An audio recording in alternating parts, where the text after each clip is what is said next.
diferente porque ahora estábamos clamando a nuestro Señor, elevando nuestra voz, pero ahora agudizamos nuestros oídos, nuestra atención, que sigue en adoración al Señor. ¿Ya? Así que, bueno, seguimos en la serie de jueces, ¿ya? Jueces ha sido, yo creo, palabra del Señor para realmente entrar en nuestros corazones, ver lo profundo de nosotros, como orábamos recién, llevarnos al arrepentimiento y llevarnos a la fe. Yo creo que eso lo hemos visto todos en el libro de los jueces. Y el día de hoy vamos a seguir leyendo el libro de los jueces, y esta vez en el capítulo 9. ¿Ya? Así que abran sus Biblias o enciendan sus Biblias, los que tengan ahí en sus celulares. Jueces 9, vamos a leer todo el capítulo 9 y los primeros 5 versículos del capítulo 10. ¿Ya? En esta ocasión no le voy a pedir a nadie que lea la Biblia, se lo voy a pedir la próxima semana, porque la próxima semana hay más versículos. Así que esta vez van a tener que escucharme a mí. Y vamos a leer en la primera sección hasta el versículo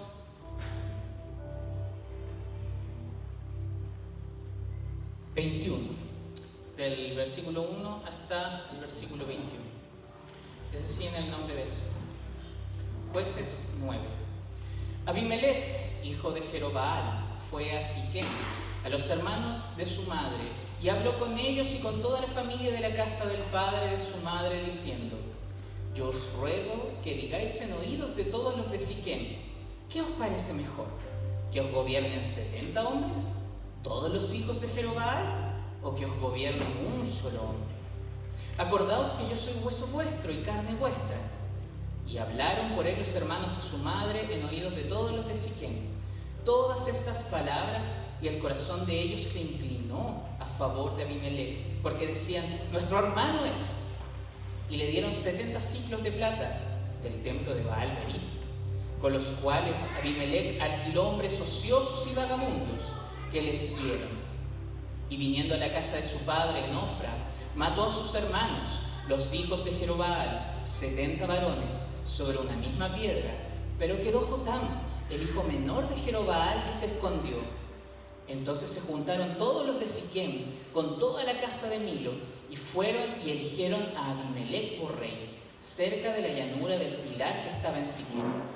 Cuando se lo dijeron a Jotam, fue y puso en la cumbre del monte de Gerizim, y alzando su voz clamó y les dijo: Oídme, varones de Siquem, y así os oiga Dios. Fueron una vez los árboles a elegir rey sobre sí, y le dijeron al olivo: reina sobre nosotros. Mas el olivo respondió: ¿he de dejar mi aceite, con el cual en mí se honra a Dios y a los hombres, para ir a ser grande sobre los árboles? Y dijeron los árboles a la higuera: anda tú, reina sobre nosotros.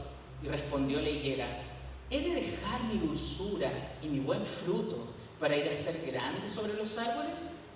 Dijeron luego los árboles a la vid: ven tú, reina sobre nosotros.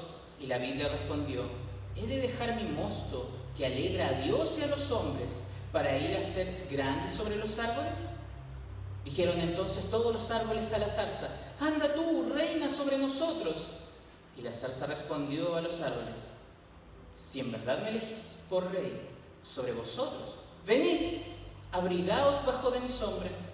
Y si no, salga fuego de la zarza y devore a los cedros del Líbano. Ahora pues, si con verdad y con integridad habéis procedido en hacer rey a Abimelech, y si habéis actuado bien con Jerobaal y con su casa, y si le habéis pagado conforme a la obra de sus manos, porque mi padre peleó por vosotros y expuso su vida al peligro para libraros de mano de Madián, y vosotros os habéis levantado hoy contra la casa de mi padre, y habéis matado a sus hijos, 70 varones sobre una misma piedra, y habéis puesto por rey sobre los de Siquem a Abimelech, hijo de su criada, por cuanto es vuestro hermano. Si con verdad y con integridad habéis procedido hoy con Jerobaal y con su casa, que gocéis de Abimelech, y él goce de vosotros. Y si no, fuego salga de Abimelech, que consuma a los de Siquem y a la casa de Milo, y fuego salga de los de Siquem y de la casa de Milo, que consuma a Abimelech. Y escapó Jotán y huyó, y se fue a Beer, y allí se estuvo por miedo de Abimelech, su hermano. Bien, esto es palabra de Dios.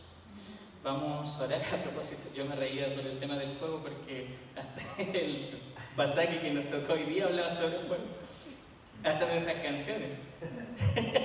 En un momento me dio risa porque era: y este fuego no se apagará. Estábamos cantando en un momento. Bien, vamos a orar. Señor, te damos las gracias por tu palabra, Señor. Gracias porque es viva y eficaz. Gracias porque tú ciertamente has hablado y hablaste a tu pueblo. Nos buscaste a todos y a cada uno de nosotros. Buscaste a quienes son tu pueblo, aquellas ovejas de tu prado, Señor. Y oímos tu voz, Señor. Hoy oímos tu voz, Señor, en tu palabra. Y por eso queremos responder a ti, Señor. Responder como Moisés cuando estuvo delante de la zarza ardiente y escuchó de Dios: yo soy el que soy, yo seré el que seré, Jehová es mi nombre.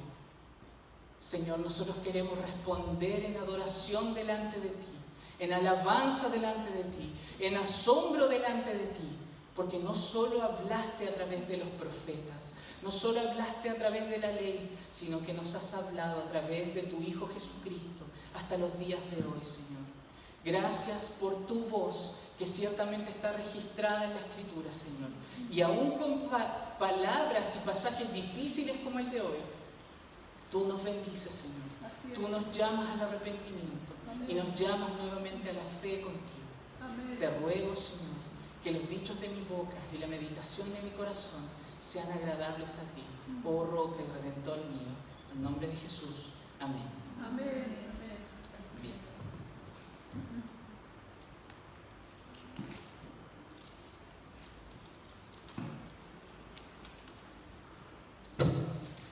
El texto que tenemos hoy por delante, Jueces 9, es un texto difícil, como lo decía al inicio. Es un texto que habla sobre poder y política, ¿ya? Un tema complicado para nosotros, porque de hecho no nos gusta hablar mucho sobre poder y política. De hecho, a veces en las mesas puede ser hasta un tema divisorio, ¿cierto? Puede ser un tema que cause peleas entre las familias, cause división. De hecho, había un título muy popular, antiguo, o un dicho popular, que era como: no se habla en la mesa de fútbol, religión y política. Un orden diferente, pero eso se decía. Pero la Biblia habla sobre poder y política en muchas de sus páginas. De hecho, no trata el asunto de manera trivial, no lo trata como algo menos importante, ni tampoco lo trata como algo ideologizado, ¿ya? No es como los debates contemporáneos polarizados que tenemos nosotros, donde hablamos derecha e izquierda. Habla de un espectro político incluso mucho más amplio y una perspectiva mucho más amplia de la Escritura. De hecho, en sus primeras páginas nos muestran la realidad de que Dios creó todas las cosas y todo subsiste por Él. Eso es una declaración política. Dios es todopoderoso, creador del cielo y de la tierra. Dios tiene un poder absoluto y lo deriva a los demás. Porque si ven el relato del Génesis, en Génesis 1, lo que pasa es que empieza a haber una división, ¿cierto? Los peces, ¿cierto?, tienen el mar, las aves tienen el cielo, y los humanos, la humanidad, tiene el poder y la facultad de poder responder sobre toda la creación. En ese sentido, el poder absoluto solo le pertenece a Dios, porque Él es soberano sobre todas las cosas, pero Dios derivó esferas y campos de existencia donde sus criaturas ejercen responsabilidad, servicio y liderazgo. Ahora, cada criatura tiene sus límites, como les comentaba, y lugares de existencia. Ahora, lamentablemente la caída alteró la relación de la humanidad con el poder. El pecado afectó la relación que tenemos de nosotros con el poder. A partir de ahí, la humanidad quiere resistir los límites fijados por Dios y luchan por querer autodeterminarse para adquirir el poder sobre su propio destino. Es decir, en ese sentido, la sociedad a través del pecado te dice: tú tienes que ser lo que quieres ser, tú tienes que elegir tu propio destino. Eso es una derivación de la caída y del pecado por querer que tú te autodetermines, tú te autoestablezcas. Y ahí, lamentablemente, surge la idolatría del poder. donde las sociedades humanas tienen la tendencia a convertir las causas políticas en dioses falsos. ¿Y qué significa que la política se convierta y el poder se convierta en dioses falsos? Que las personas desean llenar su vacío espiritual con líderes políticos, porque los tratan como los mesías, como aquellos que van a resolver todo. Lo va a cambiar todo, decía una señora en un meme. Sus normas políticas lo tratan como doctrinas salvadoras y su activismo político lo transforman como una religión. Ahora, hay evidencias contemporáneas sobre eso, de este asunto de que el temor se vuelve una característica de la vida. Es decir, si tal candidato sale, se acaba el mundo, se acaba la democracia. Otras evidencias son de que si sus normas y aquellos decretos políticos y su gente no están al poder, todo se derrumba, todo se cae. No, todo es peligroso, todo se volvió de tal color, ¿cierto? Y se niegan a admitir que incluso pueden estar de acuerdo con el partido político opuesto. En lugar de esto se centran en los puntos de desacuerdo, y en esos puntos de desacuerdo es donde funciona toda la política contemporánea. Es lamentable, pero es producto incluso de la caída, porque no solo identifican a sus oponentes políticos como personas equivocadas, sino que los identifican como personas malvadas. Eso ocurre con la idolatría política, que no solamente tú, a la persona que piensa diferente de ti en términos políticos, no solo la identificas como una persona que quizás no sabe sobre ciertos asuntos o que está equivocada sobre ciertos asuntos, sino que la idolatría política te provoca ver a esa persona como una persona malvada. ¿Cómo puede estar eligiendo esa opción política? Eso es idolatría. ¿Y qué pasa con eso? Porque demonizan algo que no es totalmente malo y convierten en un ídolo algo que no puede ser el bien definitivo. Porque el único que debe ser adorado es Dios. Y nuestra vida económica, política y social, todo debe ser organizada a través de nuestra perspectiva de la Escritura. Ahora, sus ídolos traen consigo narrativas que definen los problemas y la salvación del mundo. Es decir, van a haber personas que van a decir, no, el comunismo es lo que está mal en el mundo y hay que erradicarlo. Hay otras personas que van a decir, no, el liberalismo y el capitalismo es lo que está mal en el mundo y es lo que debemos erradicar. Esas son narrativas idolátricas políticas. Ahora, ¿qué va a pasar eso? Porque van a causar ciclos políticos constantes de esperanzas exageradas en una opción política y desilusiones. Porque si ese sector no está en ese lugar, las personas se derrumban, se desilusionan, lloran. Hermanos, en las votaciones hay personas llorando.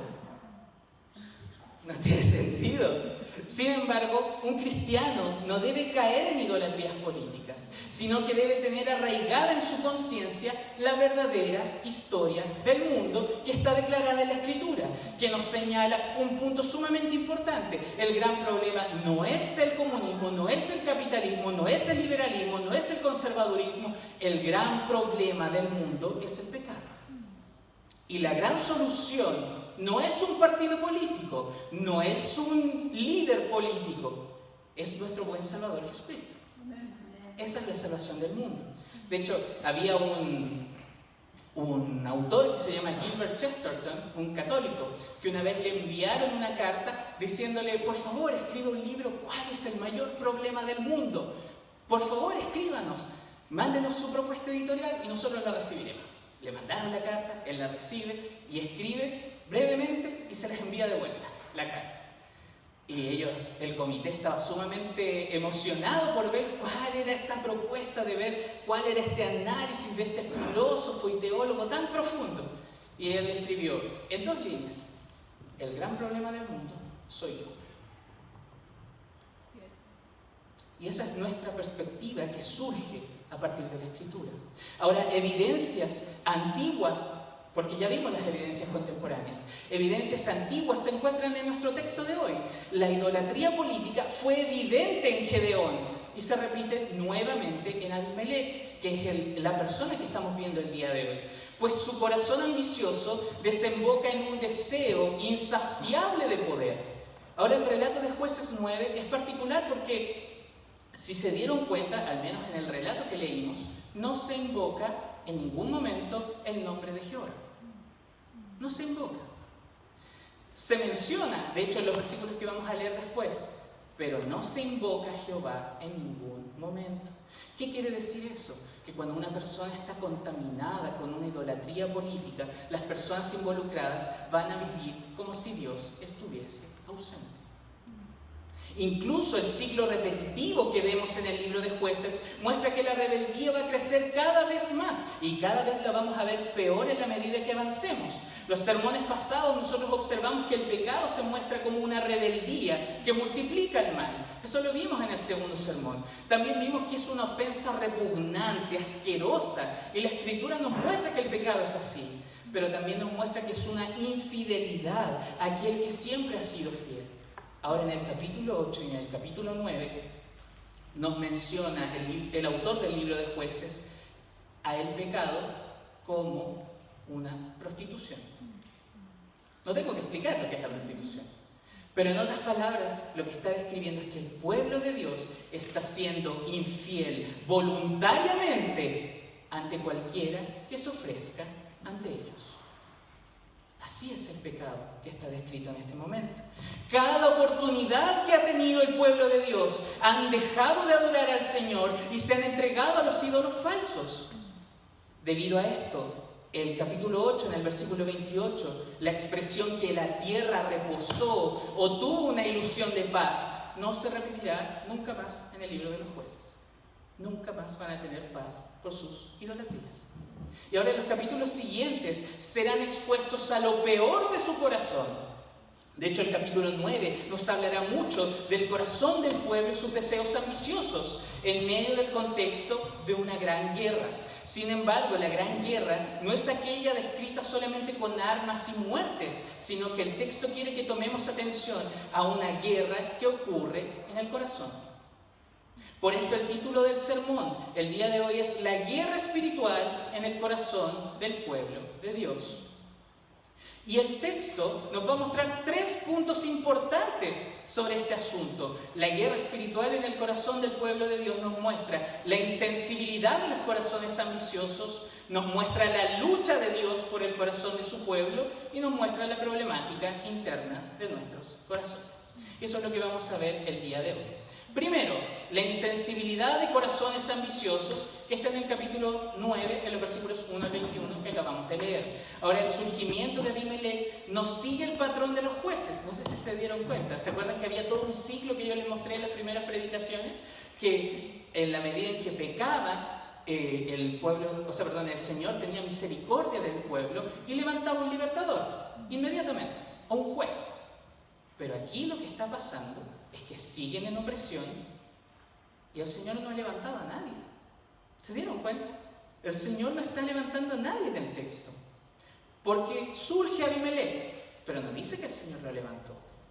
De hecho, lo que motiva su presencia es ser hijo de Gedeón o Jerobaal, aquel que contiende con Baal. Pero si se dan cuenta, él no trata de salvar o liberar al pueblo, sino que trata de gobernarlo. Si Gedeón tuvo una actitud hipócrita, Abimelech es más explícito con su deseo o ambición de ser rey. Claramente no es un modelo a seguir. De hecho, lo que estamos leyendo hoy en el capítulo 9 no es una invitación del Señor a que nosotros imitemos el carácter de Abimelech, sino que tomemos atención para que ese carácter no sea nuestro. Ahora, la vida de Abimelech desde los primeros versículos se caracteriza por ser hijo de una concubina. Ya una concubina era como una segunda esposa de las personas de las familias, porque en ese momento eran más no es poliamorosa la palabra, es poligamia. Eran polígamos. Y la concubina servía como una persona que servía dentro de la casa, pero a la vez también tenía relaciones sexuales con el padre de familia. Entonces, en ese sentido, Abimelech está siguiendo los pasos de su padre con un ídolo del sexo. Pero en este sentido, Gedeón tenía eso, y Abimelech es su hijo. Y en este sentido, ¿qué es lo que significa ser hijo de una concubina? Él es ilegítimo, para empezar. Él no entra y no recibe herencia. Y parece que su vida se va a tratar de conseguir lo que más pueda. si se dan cuenta, todo el rato está mostrando a Abimelech como insaciable, ansioso, querer lo que más alcance. Abimelech encamina sus pasos hacia Siquem, donde habitan los parientes de su madre, y se siente parte tanto de ella como de su gente. Ahora, ¿qué lugar era Siquem? Siquem era un lugar que tenía una historia con Israel. Era el lugar de la promesa y era el lugar donde también se reunía el pueblo de Dios. ¿Promesa en qué sentido? Porque Dios había prometido a Abraham darle una tierra y descendencia en Génesis 12, y ahí se construyó un altar, ¿ya? Eso fue en Siquem. También fue el lugar donde se reunieron después de entrar a la tierra prometida bajo el liderazgo de Josué, en Josué 8. Y de alguna manera Siquem fue un termómetro y centro espiritual de Israel. Es decir, todo lo que pasara en ese lugar, si es que se estaba alabando a Dios o no se estaba alabando a Dios, iba a representar todo lo que estaba pasando en el pueblo de Dios, en su corazón. Ahora, Siquem y Abimelech son inestables en este momento. De hecho, lo que fue un altar para el Señor, ahora se llamaba Baal Berit. No sé si se dieron cuenta eso en el texto mientras leía. Baal Berit. Eso está en el versículo 4. Y Berit es una palabra en hebreo que significa pacto. ¿Ya? En el Antiguo Testamento, el Señor hizo un pacto con su pueblo. Ahora, si se dan cuenta, el pueblo había hecho un pacto con Baal. Lo que está pasando es que ahora de tener una relación con Dios, ahora tienen una relación con un ídolo. Ahora, Abimelech ve a las personas como una oportunidad de satisfacer su ambición. De hecho, lo que facilita el ascenso al poder de Abimelech no es el llamado del Señor. El Señor no está llamando a Abimelech, sino que lo que motiva es el financiamiento de un Dios falso. Véanlo ahí en el versículo 4. Y de hecho, lo que también financia su llegada al poder es la sangre de sus hermanos. Él mata a sus hermanos. Contrató hombres ociosos y vagabundos para matar a sus hermanos en el versículo 5. Y de hecho, sorprende la rapidez con la que eligen a Abimelech. No sé si se dieron cuenta de eso en el texto.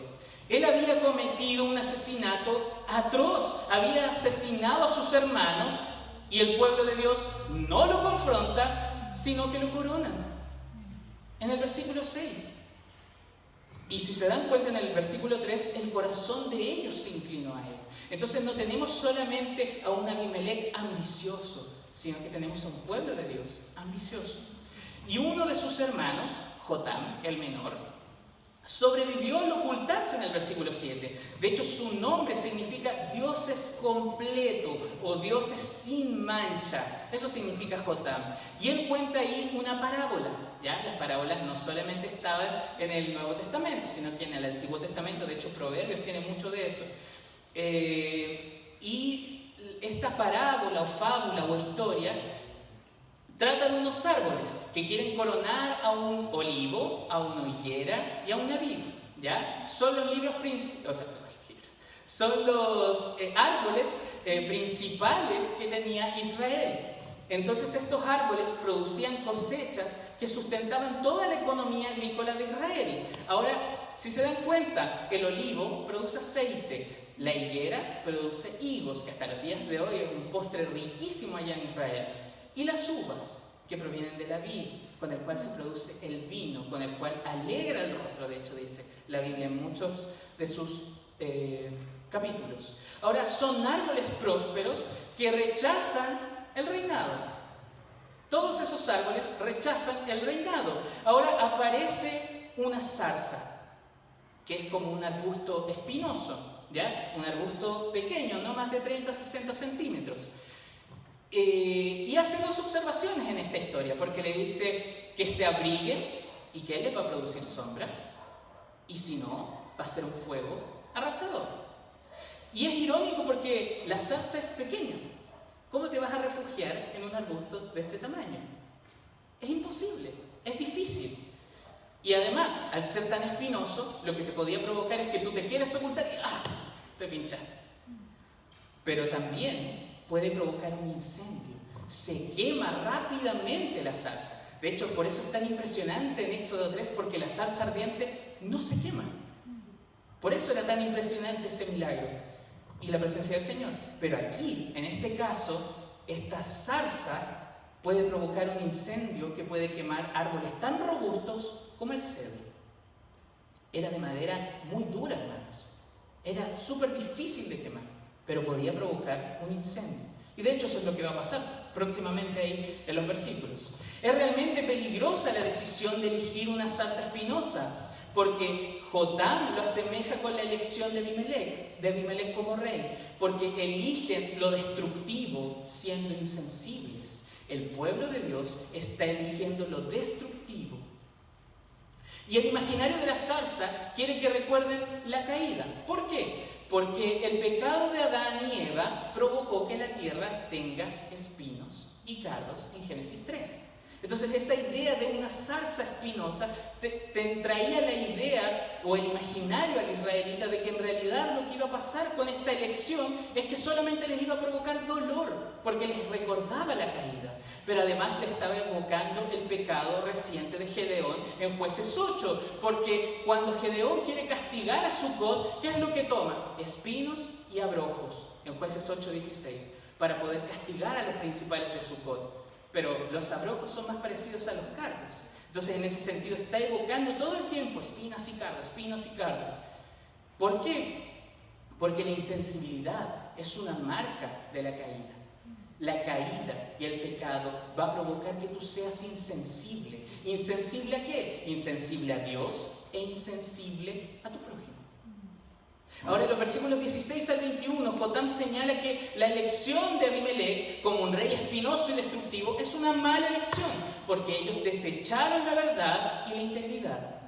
De hecho, el corazón de Israel y el de Abimelec son ambiciosos e insensibles, y debido a esto serán consumidos. Ahora, ¿qué tiene que ver toda esta historia de una zarza espinosa con nosotros? ¿Qué tiene que ver la elección de un rey ciertamente destructivo con nosotros? La insensibilidad de corazones ambiciosos es una marca de la caída que afectó a la humanidad. Debemos reconocer que somos insensibles y ambiciosos por naturaleza. Y todo esto se refleja en nuestras decisiones y en nuestras elecciones. Como Abimelec somos ambiciosos en nuestro corazón. Y como decía un autor, Francis Schaeffer, todo pecado involucra la codicia, la insatisfacción y la ingratitud del corazón. O sea, cada vez que tú pecas, cada vez que yo peco, lo que está pasando es que tenemos corazones insatisfechos, que no se han arraigado lo suficiente al Señor, que no han estado satisfechos en el Señor y que de hecho han sido ingratos delante de la bendición del Señor. Por eso tú y yo pecamos. Por eso tú y yo caemos en pecado. Ahora, ¿cómo somos liberados de esta ambición?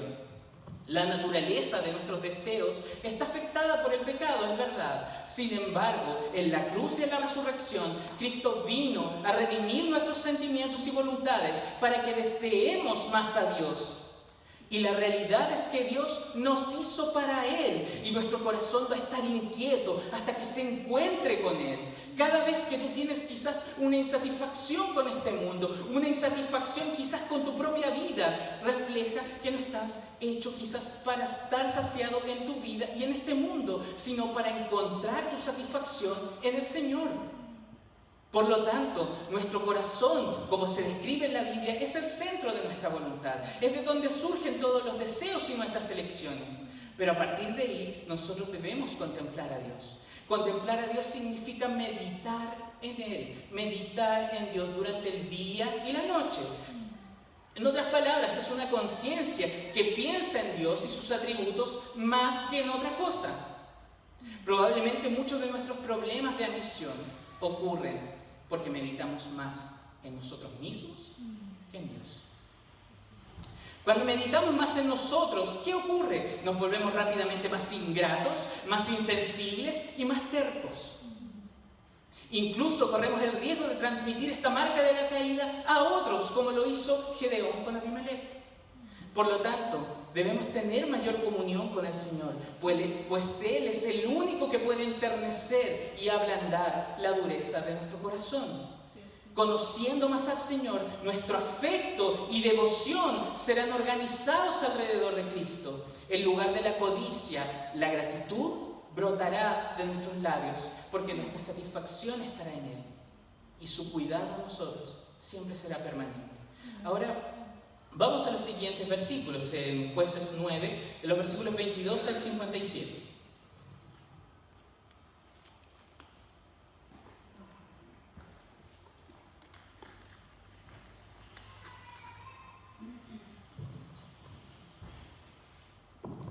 Pongan atención a la palabra del Señor. Después que Abimelec hubo dominado sobre Israel 3 años, envió Dios un mal espíritu entre Abimelec y los hombres de Siquem, y los de Siquem se levantaron contra Abimelec, para que la violencia hecha a los 70 hijos de Jerobaal y la sangre de ellos recayera sobre Abimelec, su hermano que los mató, y sobre los hombres de Siquem, que fortalecieron las manos de él para matar a sus hermanos. Y los de Siquem pusieron en las cumbres de los montes acechadores que robaban a todos los que pasaban junto a ellos por el camino, de lo cual fue dado aviso a Abimelec. Y Gaal, hijo de Ebed, vino con sus hermanos y se pasaron a Siquem, y los de Siquem pusieron en él su confianza. Y saliendo el campo, vendimiaron sus viñedos y pisaron la uva e hicieron fiesta. Y entrando en el templo de sus dioses, comieron y bebieron y maldijeron a Abimelec.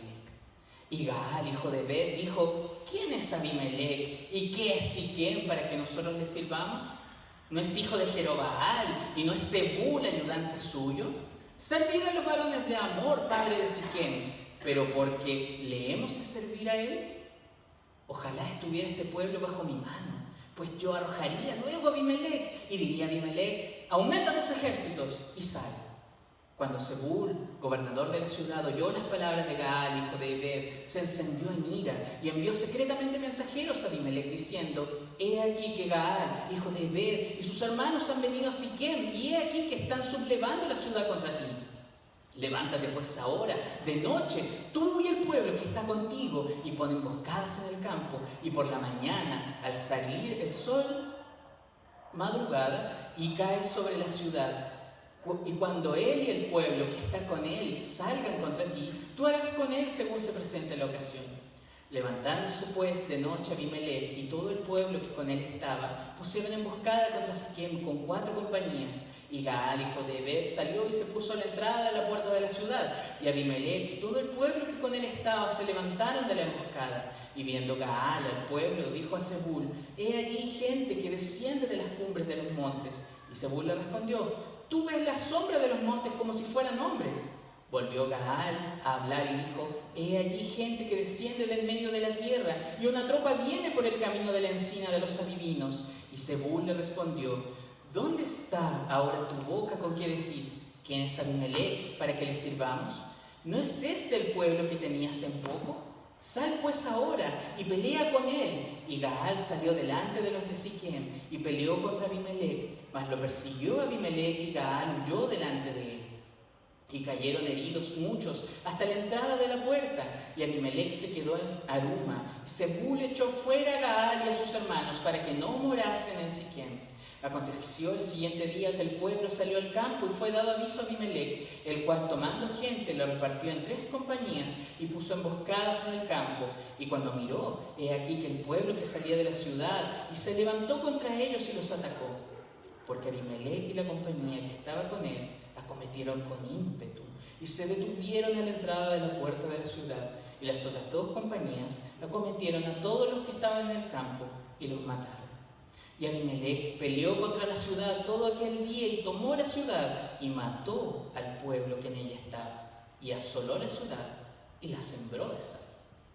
Cuando oyeron esto, todos los que estaban en la torre de Siquem se metieron en la fortaleza del templo del dios Berit, y fue dado aviso a Abimelec de que estaban reunidos todos los hombres de la torre de Siquem.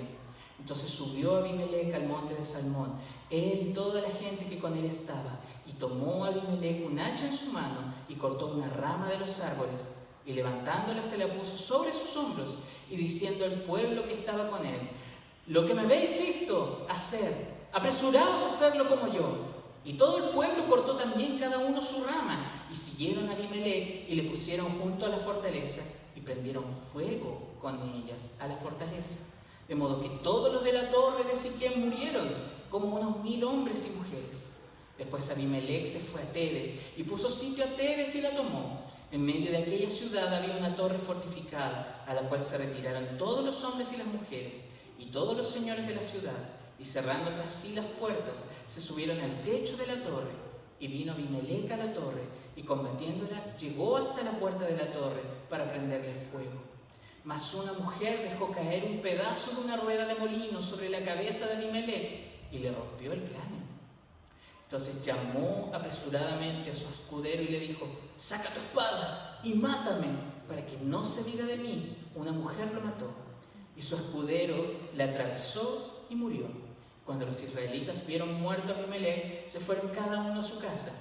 Así pagó Dios a Abimelec el mal que hizo contra su padre, matando a sus 70 hermanos, y todo el mal de los hombres de Siquem lo hizo Dios volver sobre sus cabezas. Y vino sobre ellos la maldición de Jotam, hijo de Jerobal. Ahora, es un relato largo, ¿ya? Pero los ciudadanos de Siquem se han mostrado propensos a cambiar su lealtad. Cambian su lealtad apenas aparece un nuevo líder.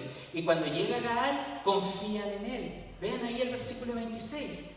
Es un nuevo líder que sigue el modelo de Abimelec. ¿Por qué? Porque es idólatra igual que ellos.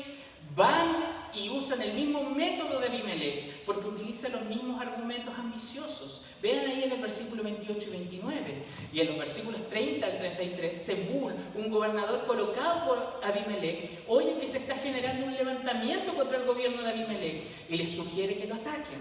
Por lo tanto, en los versículos 33 al 41, pelean contra Gaal y concluye con una retirada. Gaal, el insurgente, se termina yendo.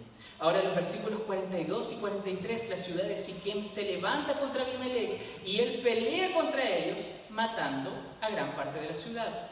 Y además ocurre algo sumamente dañino, porque Abimelec siembra sal en las cosechas de Israel para arruinar las cosechas. Abimelec se parece más a los madianitas que veíamos en el sermón pasado que a Gedeón. Que la tierra sea afectada era una dimensión del quiebre del pacto. Ahora los habitantes de Siquem se refugian en el templo de Baal. ¿Pueden ver eso? Cada vez que un idólatra siente falta de seguridad, va a buscar refugio en su ídolo. Y en los versículos 47 al 49, Abimelec va a saciar su sed de venganza creando un incendio en la torre. Ahí estaba el incendio que les decía. Y matando a 1000 hombres y mujeres. Si se dan cuenta, él toma una serie de árboles y va corriendo junto con los demás, les prenden fuego y queman toda la ciudad. Ahora Abimelec, en los versículos 50 al 52, baja a la ciudad de Tebes y desea poseerla. Y repite el mismo ciclo de codicia y ambición. Incluso repite la misma estrategia de incendiar un lugar. Pero el final de Abimelec es terrible, porque lo vemos ahí en los versículos 53 al 55. Una mujer anónima deja caer una piedra sobre su cabeza. Especial para el Día de la Mujer este texto. Y él, para ocultar que fue una mujer que lo mató, realiza un suicidio asistido con la ayuda de su escudero. Ahora aquí nuevamente se repite que una mujer ayuda en la liberación de Israel. Eso ya lo vimos anteriormente con Jael en Jueces 4. Ahora las mujeres, si se dieron cuenta, participaban en la guerra. ¿Ya? Todo este relato, ¿cierto?, que nos cuentan que a veces las mujeres no hacían nada y solamente estaban en la casa, es incorrecto, porque aquí vemos a una mujer participando de la guerra y también del lanzamiento de piedras desde una torre. O sea, era una mujer que tenía fuerza. Ahora, este relato de la guerra y muerte de Abimelec es una escena donde una sociedad y un gobernante quieren operar sus vidas sin Dios. Abimelec, Siquem, Gaal, todos quieren operar sus vidas sin Dios. Ahora, esta gran escena se enmarca en 2 textos importantes, que los leí, pero no les hice la interpretación de inmediato, porque lean ahí conmigo nuevamente los versículos 22 al 23. Después que Abimelec hubo dominado sobre Israel 3 años, envió Dios un mal espíritu. Dios envió un mal espíritu entre Abimelec y los hombres de Siquem, y los de Siquem se levantaron contra Abimelec. Ahora, lean los versículos 56 al 57, porque esto está enmarcado, todo este relato está enmarcado en estos 4 versículos. Así pagó Dios, dice el versículo 56, así pagó Dios a Abimelech el mal que hizo contra su padre, matando a sus 70 hermanos, y todo el mal de los hombres de Siquem lo hizo Dios volver sobre sus cabezas, y vino sobre ellos la maldición de Jotam, hijo de Jerobabal. Dios estaba en silencio en medio de la guerra, ¿se dieron cuenta? Dios estaba en silencio, pero no estaba ausente. Él está siempre presente, incluso en las guerras que vemos hoy día. Dios puede estar callado, pero está presente en medio de la guerra que incluso acontece hoy en día. ¿Por qué? Porque el juicio de Dios no solo está reservado para una era futura, sino que es una realidad presente. Dios ya está juzgando el mundo. Dios está presente y juzgando todos los acontecimientos del mundo. Y aquí en este texto, aunque Dios no es invocado por Abimelech o por los ciudadanos de Siquem, Dios ha ido gobernando todos los acontecimientos para que resulte en el castigo de los perversos, como Abimelech. Y nos cuesta mucho entender en nuestra lógica cómo es posible que Dios envíe un espíritu maligno, ¿cierto? Va contra toda teología que nos han enseñado en todos estos años. Pero aquí dice el texto, no hay cómo encubrirlo, no hay cómo no entenderlo. Se lo digo, hermano, porque fui al hebreo y lo vi. Dios envía un espíritu maligno o de discordia para enemistar a personas. Esto no significa que haya espíritu para todo, ¿ya? Esto sépanlo de plano. Sino que Dios envía un espíritu maligno para poner discordia.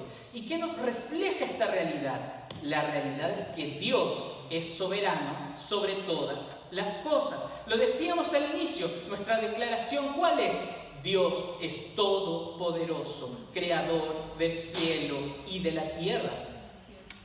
Ahora, repito lo que dije en otra predicación. El diablo y sus demonios no son más poderosos que Dios. Amén. De hecho, lo cantábamos recién. El infierno tiembla delante del nombre del Señor. Amén. Así es. Ahora, Dios es tan poderoso, y esta es una imagen de Lutero. Lutero decía lo siguiente: el diablo es el perro de Dios, un perro bravo que lo sostiene con la correa. Él puede lentamente soltarle la correa si quiere que ladre, pero si no, él puede completamente retirarlo hacia atrás y dominarlo por completo. Dios es soberano sobre todas las cosas. Y eso es fuerte, porque es un texto que nosotros no estamos acostumbrados a leer, ¿cierto? No estamos acostumbrados a tener esta teología. Pero este texto nos muestra con claridad quién es Dios.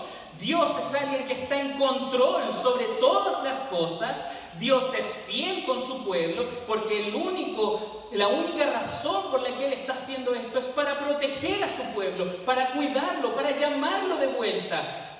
Y además nos va a mostrar este texto tan difícil, que Dios es todopoderoso y declara su poder sobre toda la tierra. No hay nada que no se sujete delante de Él. Y ojo, Él va a usar todo lo que está a su disposición para castigar el mal. Porque ese es el propósito de ese espíritu maligno, castigar el mal. ¿Por qué? Porque en sí el mal es autodestructivo. El mal tiene esa característica que se destruye a sí mismo. Por lo mismo, Dios utiliza esa situación para castigar el mal. Dios pone juicio sobre todas las cosas. Y ahora, ¿cuál es el objetivo de Dios? Luchar por el corazón del pueblo de Dios. Ese es el objetivo final que está haciendo aquí el Señor. Porque esto todo tiene un eco del Éxodo. ¿Se acuerdan? Probablemente algunos hasta lo han visto en las películas. Y si no, probablemente en la Biblia, en el Éxodo. Cuando Dios venció a todos los ídolos de Egipto con las plagas. Para que sepan ese relato, ¿por qué Dios usa de repente el Nilo convertirse en sangre? ¿Por qué de repente utiliza langostas? Si van a la arqueología egipcia, el Nilo era un dios para los egipcios. Las langostas eran dioses para ellos. Entonces, ¿Dios qué está haciendo? Esta es mi creación. ¡Pah! La convierto en sangre. Y obviamente no se podía beber para nadie.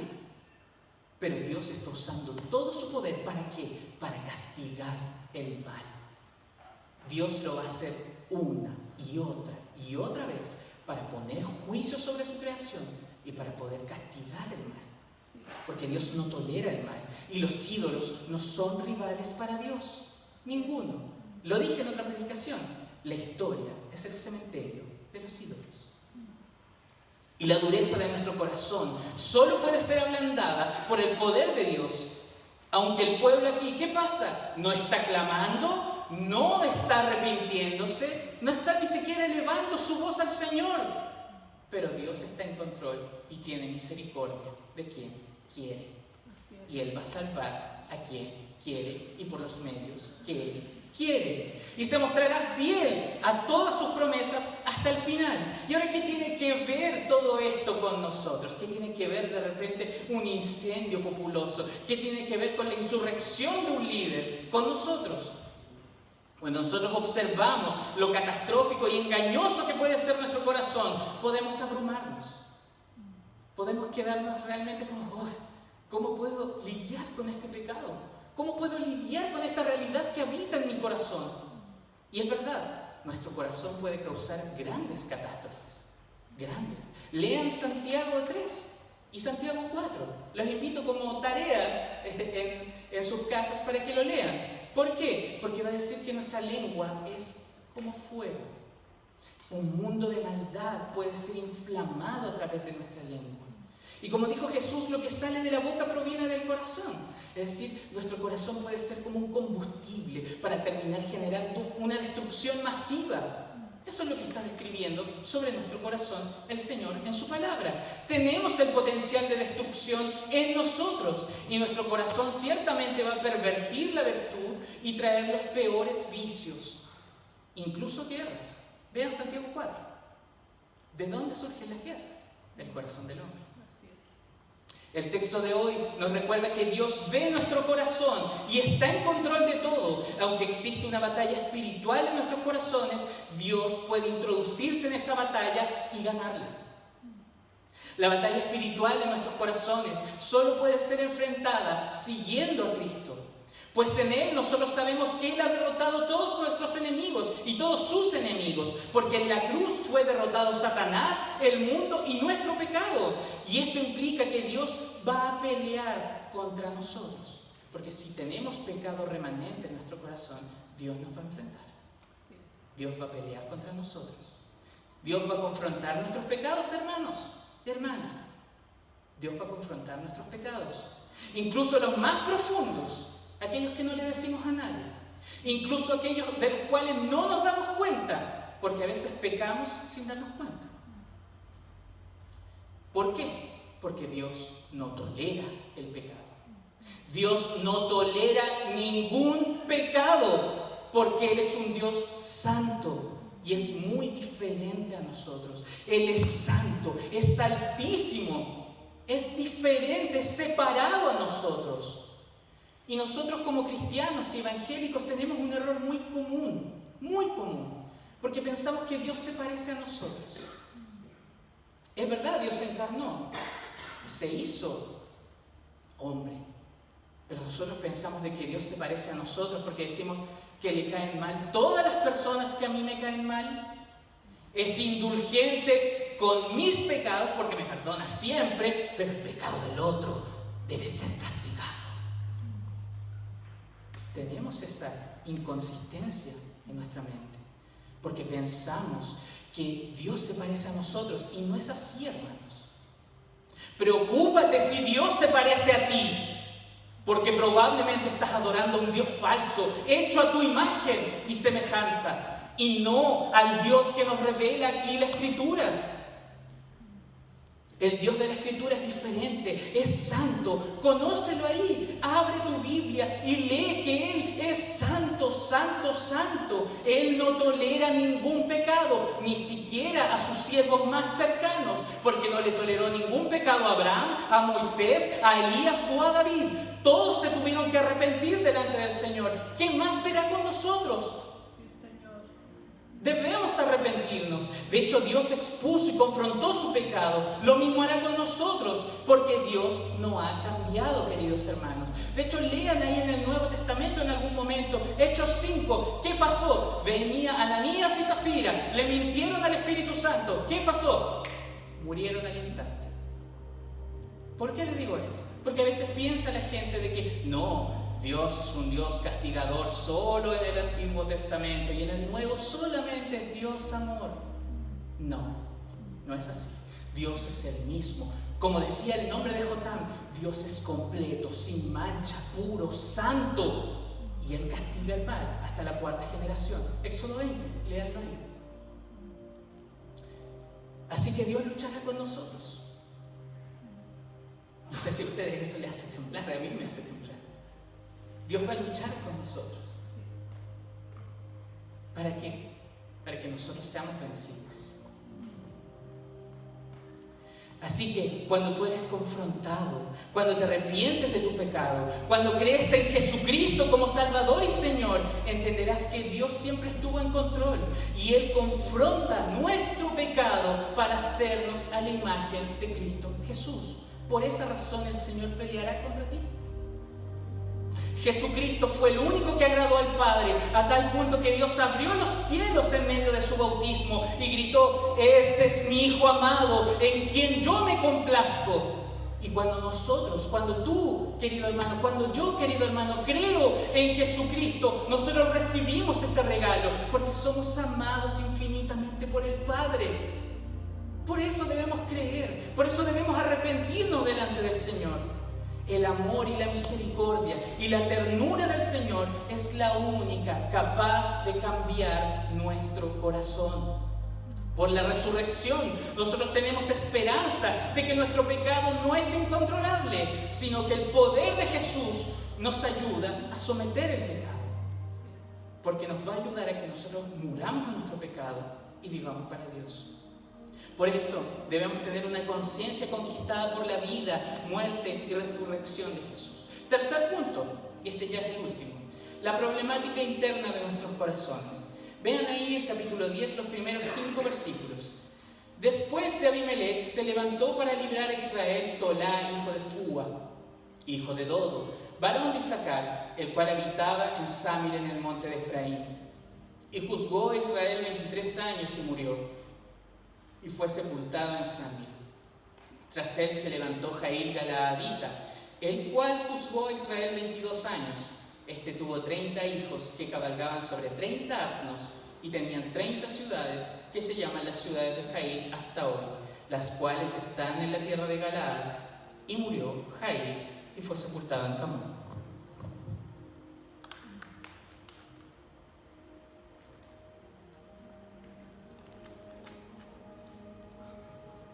El problema no está afuera, está dentro de nosotros. Y en estos breves versículos se muestra 2 jueces menores. Menores por la cantidad de contenido, ¿ya? No sé si han escuchado sobre esa categoría de los profetas mayores, profetas menores. Profetas mayores, por ejemplo, Ezequiel, Isaías, Jeremías, ¿cierto? ¿Por qué? Porque tienen muchos capítulos. Y los profetas menores son Abdías, Jonás, etc. Porque son breves, 3 capítulos, 1 capítulo incluso. Pero por eso se llaman menores. Y la clasificación también se utiliza aquí, al menos los estudiosos, para este tipo de jueces como fue Tolá y Jair, porque son jueces menores. 3, 4 versículos tienen cada uno. Muy poco para poder aprovechar sus vidas. Pero ambos tienen una característica muy particular, que tienen unos verbos en hebreo que nos recuerdan la vida de alguien, que es la vida de Débora. Ya, porque dice, se levantó, habitó, juzgó, y esos son la misma estructura literaria que aparece en Débora. Y recordemos que después de la confusión y orden, Débora asumió como jueza en Israel para traer paz y confianza.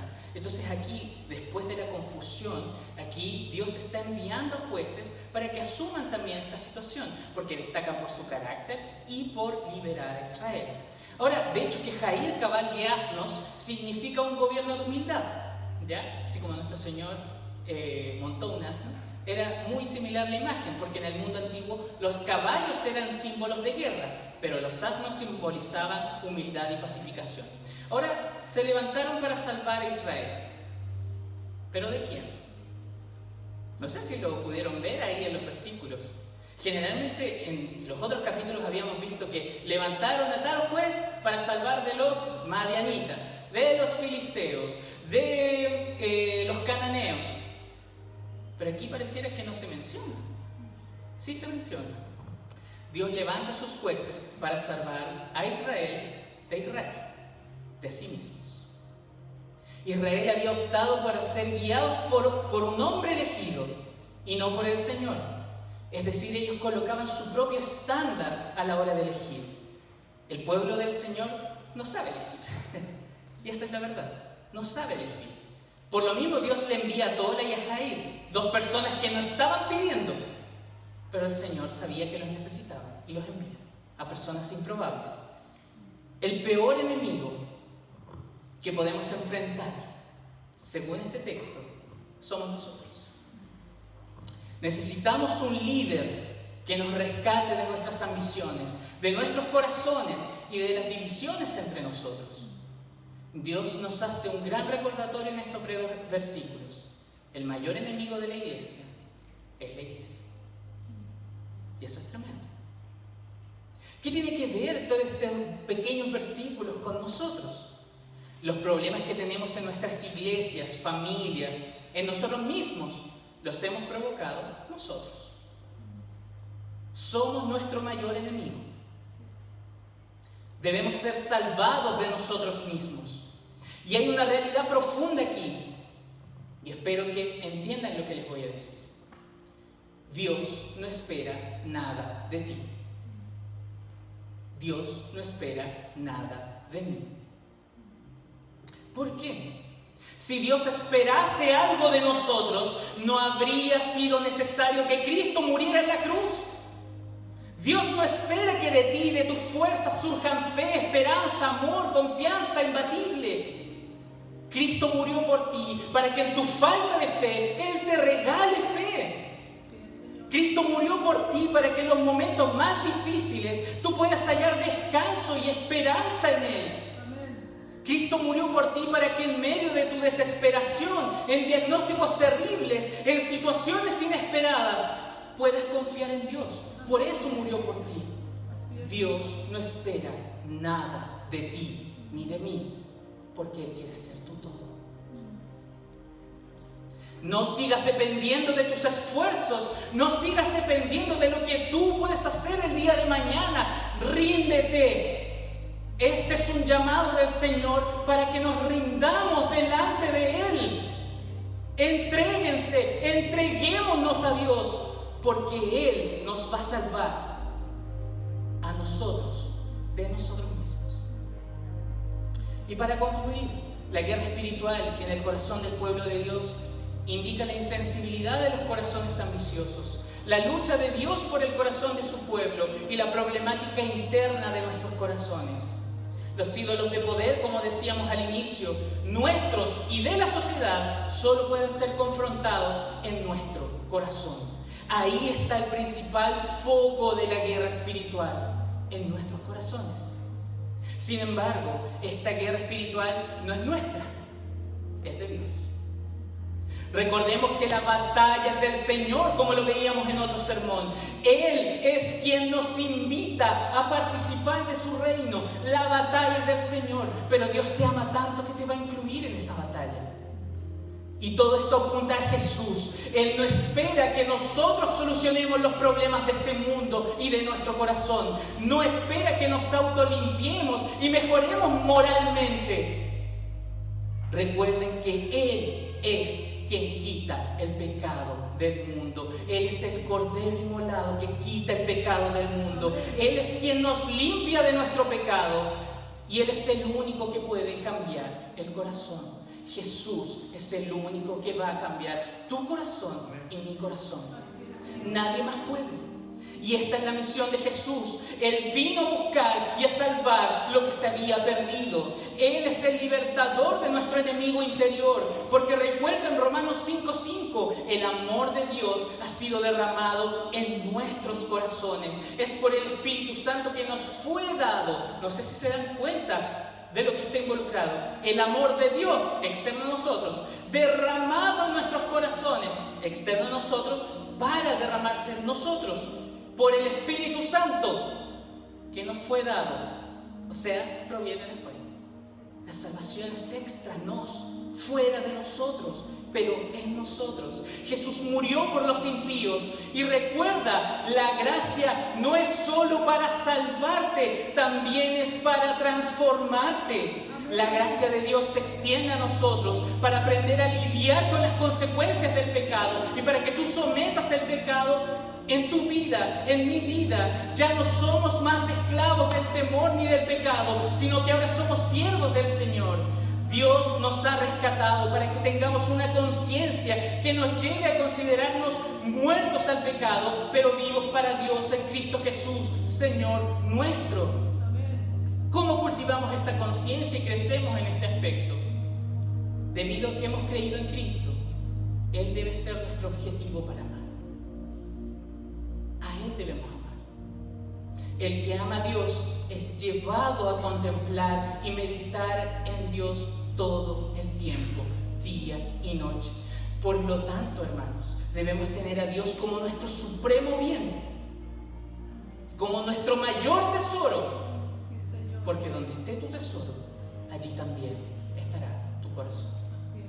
Debemos decir como David en el Salmo 16, en el versículo 8: a Jehová he puesto siempre delante de mí, porque está a mi diestra, no seré conmovido. El Dios está con nosotros. Dios está con nosotros y no permite que seamos conmovidos en medio de esta guerra espiritual. A partir de esta predicación, querido hermano y hermana, confiemos más en el Señor, porque Él está con nosotros, cuida y cambia nuestros corazones. Amén. Quiero invitarlos a que tengamos un momento de oración, y en ese momento de oración yo te quiero invitar a un momento de silencio. Ora en silencio, con tu voz silenciosa, con los ojos cerrados. Cierren sus ojos y reflexionen un poco en lo que Dios nos está diciendo. Y luego voy a levantar la oración al Señor. Reflexionen en lo que hemos escuchado el día de hoy.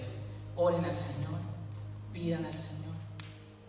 Si les falta fe, rueguen fe al Señor. Si necesitan su ayuda, su consuelo, pídanlo al Señor. Si han estado luchando con sus pecados, que sea el Señor su fuerza para poder dominar el pecado, para morir al pecado y para poder vivir para Dios. Oren, digan que anhelen al Señor, que lo anhelan, que lo aman, que Él es lo más precioso, que Él es su tesoro. Oremos en silencio un momento.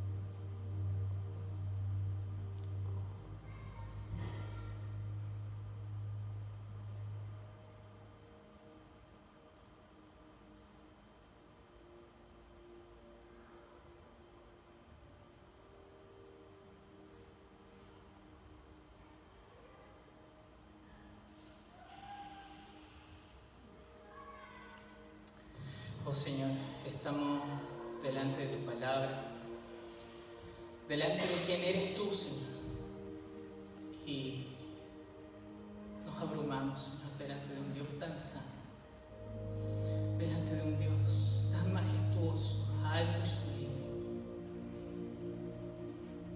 ¿Con quién hemos de comparar a Dios? No se compara ninguna fuerza de la naturaleza, porque las fuerzas de la naturaleza son mínimas delante de un Dios tan poderoso. No lo podemos comparar ni con torrentes de agua, ni con tormentas, ni con torbellinos, ni con un incendio. Tú eres mucho, mucho más poderoso, Señor. Tú eres tan magnánimo, Señor. Tú eres tan grande, Señor, y nos pecadores, Señor, tan ambiciosos, tan idólatras, Señor. Te rogamos, Señor, que nos perdones, que tengas misericordia de nosotros, Señor, como iglesia. Ten misericordia de Reconciliación Purranque. Ten misericordia de nosotros como hijos tuyos, Señor.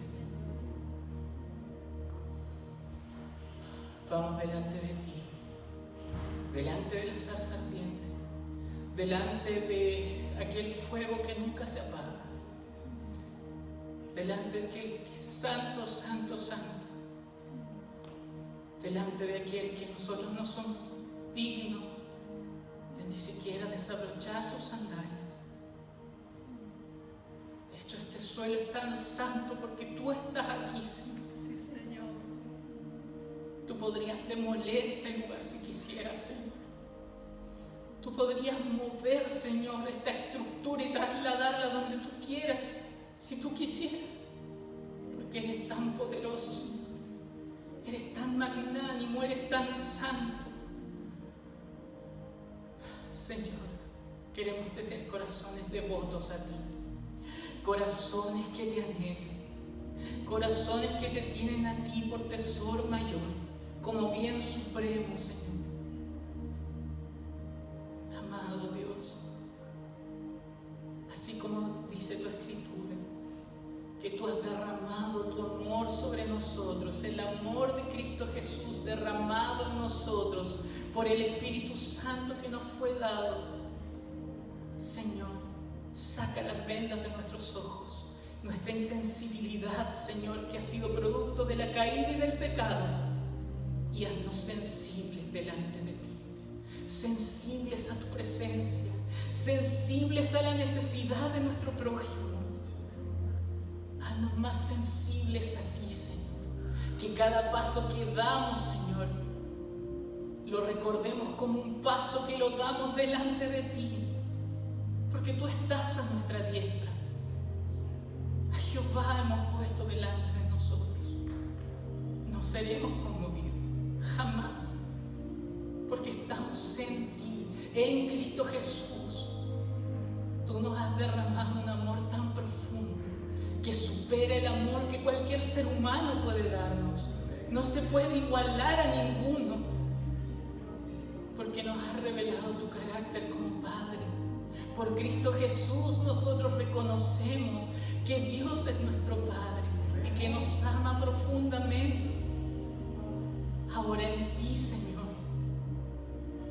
no hay condenación para aquellos que están en Cristo Jesús.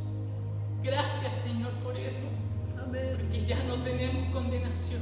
Y mucho más, no hay nada que pueda separarnos de tu amor, Señor. Aleluya. Sí, No hay Señor.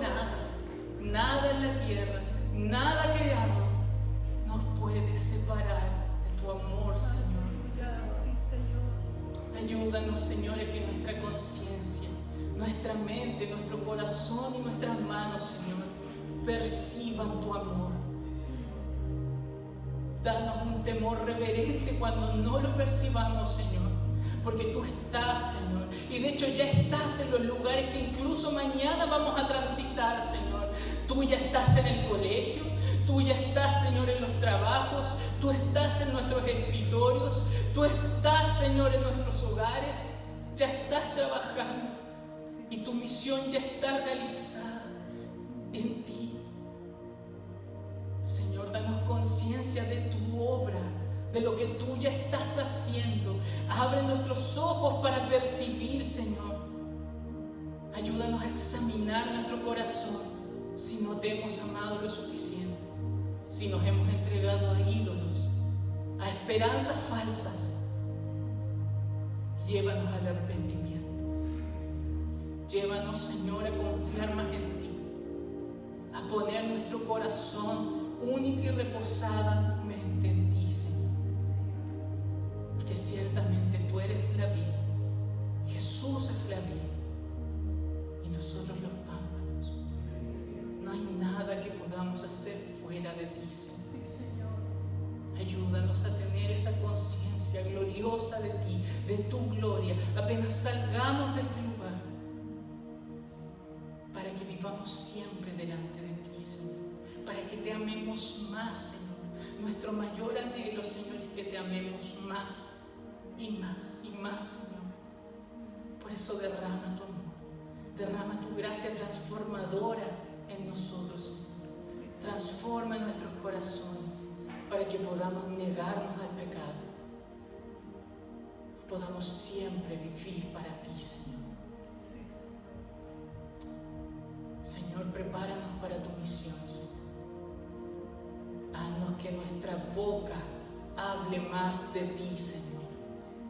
Porque si tú estás en nuestro corazón, si nuestro mayor tesoro eres tú, de nuestros labios brotará gratitud, alabanza, palabras de ti. Ayúdanos, Señor, en la misión en que nos has encomendado a todos y cada uno de los que estamos aquí. Ayúdanos, Señor, a ir por el mundo haciendo discípulos, bautizando en el nombre del Padre, del Hijo y del Espíritu Santo, y enseñando todas las cosas que tú enseñaste, porque tú estás con nosotros hasta los últimos días.